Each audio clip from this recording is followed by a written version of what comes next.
বেগম রোকেয়া বিশ্ববিদ্যালয়ে আইনের ছাত্র সংসদ সংযুক্ত করে সুনির্দিষ্ট নির্বাচনী রোডম্যাপ ঘোষণার দাবিতে আমরণ অনশনে বসেছেন শিক্ষার্থীরা। বিশ্ববিদ্যালয়ের প্রশাসনিক ভবনের সামনে অনশনে থাকা শিক্ষার্থীরা জানান, 2008-9 সেশন থেকে অদ্যাবধি ছাত্র সংসদ খাতে শিক্ষার্থীদের কাছ থেকে নেওয়া প্রায় $1.5 কোটি টাকা বিশ্ববিদ্যালয়ের ফান্ডে জমা রয়েছে।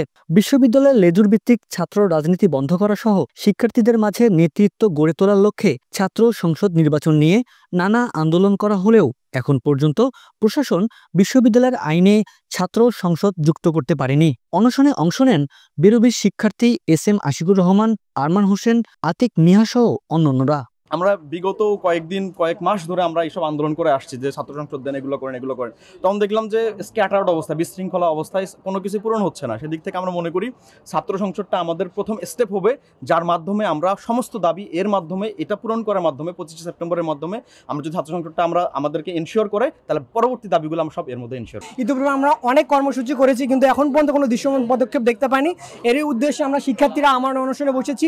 বিশ্ববিদ্যালয় আইনে ছাত্র সংসদ ইনক্লুড করে রোডম্যাপ ঘোষণা করতে হবে, তার আগ পর্যন্ত আমরা এখান থেকে উঠবো না। কিন্তু এই যে আমার অনুসূচিত, এটা তো মানে আমার মনে হয় যখন দেওয়ালে পিঠ থেকে যায় তখন মনে হয় এই কর্মসূচি আসা উচিত। আমি ছাত্রবান্ধব রিথিং করে বলছি, আমার মনে হয় তারা যেটা আমার সাথে কথা বলেছেন যে স্যার এটা একটা আপনার কাজটাকে আরও ত্বরান্বিত করার জন্য আমরা এই কাজটা করছি, যাতে বেগম রোকেয়া বিশ্ববিদ্যালয়ের যে যে যে দাবিটা আমরা যেন জোরালো হয়ে আপনি যেন তাড়াতাড়ি করে নিয়ে আসতে পারেন, এটা দেয়ার থিঙ্কিং। আমি এদেরকে নেগেটিভলি দেখি না, কলেজ পজিটিভলি দেখি, বাট আমার মনে হয় তারা রিথিঙ্ক করবে এই বিষয়টা ভেবে দেখার জন্য।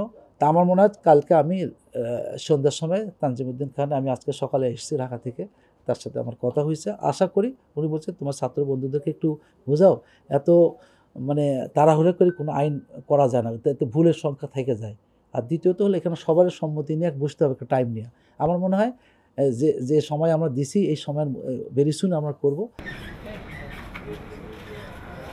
ফেরদৌস জয়, নিউজ টুডে 24, রংপুর।